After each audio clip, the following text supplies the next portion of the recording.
Welcome to Asian Body Stalls dan mypertanian.com. Saya MK. Bertemu kembali dalam episod yang baru, Seni Tanaman Bunga. Tuan-tuan, apa yang saya tengah pegang sekarang ni, ini adalah peat moss. Peat moss ni, fungsi dia apa? Untuk kita semai benih. Walaupun ada banyak medium di situ tuan-tuan, kita kalau gunakan peat moss, pencabahan dia adalah lebih baik berbanding dengan medium semaian lain.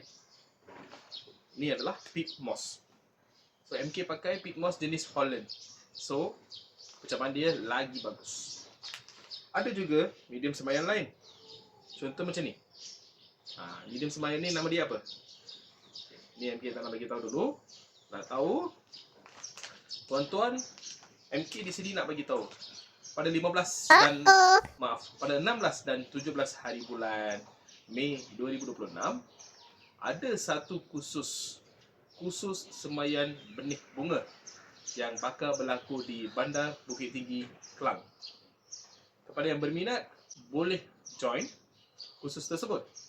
Dalam khusus tu kita akan bagi 6 modul termasuk penggunaan medium semaian yang betul.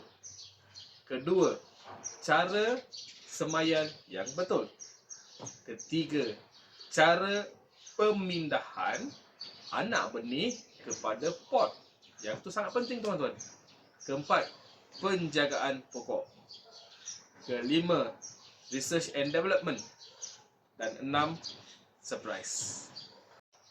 Kesemua 6 modul tu boleh membantu tuan-tuan untuk maju ke dunia nursery ataupun lanskap jikalau berminat.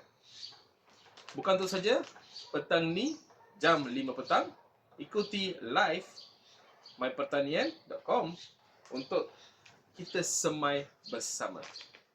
Petang ni pukul 5. Terima kasih.